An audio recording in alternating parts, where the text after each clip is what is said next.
আমারে পাবনার যে এত মানুষ ঢাকা থাকে এটা আমি আগে জানতাম না। এইটা জানছি এবার ঈদের মধ্যে বাড়ির যাওয়ার সময়। ঈদের আগের দিন, তার আগের দিন, তার আগের দিন কোনো দিনও একটা ভালো গাড়িও পাইনি।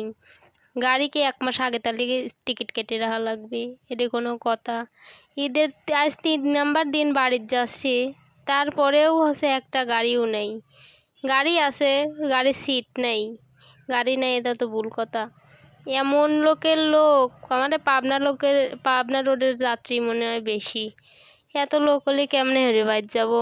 বেশি চালাকি হলে এরমই হয়। ঈদের আগে বাড়ির যায় নাই, গাড়ি পাবো না, নে জাম লাগবে নি, এই সে বাড়ির যায় নেই। ও মা, ঈদের 3 নাম্বার দিনও দেখি কি লোকের অভাব নেই রাস্তায়। টিকিট কাউন্টারে আসি দেখি একটা ভালো গাড়ি উঠে টিকিটও নেই।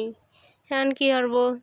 যাবা সেবা একটা মুড়ির টিনে উঠেছি, উঠে টুক্কুর টুক্কুর টুক্কুর টুক্কুর করে যাতে এই সেতু পায়ে গেলাম। যাতে সে কি গাড়ি নাকি? গাড়ির খালি ব ব ব ব শব্দ হতেই আছে। মনে আছে গাড়ির কাজ এখনই জানলার কাজ গাড় পর ভেঙে পড়বি। এমন এক গাড়ি, জীবনেও এরমের অভিজ্ঞতা হয় না। এই বললো বাড়িতে আসতে যাইবে লেগে। যাই হোক, এই সমুদ্রের ভিউ দেখতে দেখতে যাচ্ছি, এতক্ষণ পরে গা শান্তি লাগে। আমি বাড়ির যতবারই আসি আর যতক্ষণই ঘুমাই না কেন, এই সেতুর ব্রিজের এ জায়গায় আসলে আমি ঘুম ভাঙিয়ে ফেলি। সেতুর এই পানি দেওয়ার জন্যে যাই, সেই মজা লাগে আমার কাছে দেখতে।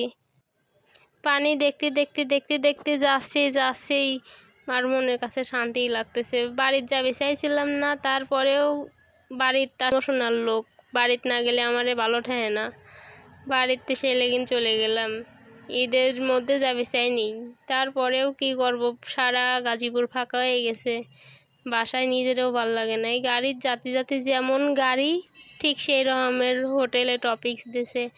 বাবারে বাবা, জীবনের নতুন অভিজ্ঞতা, হারে বিকট বিশ্রী হোটেল।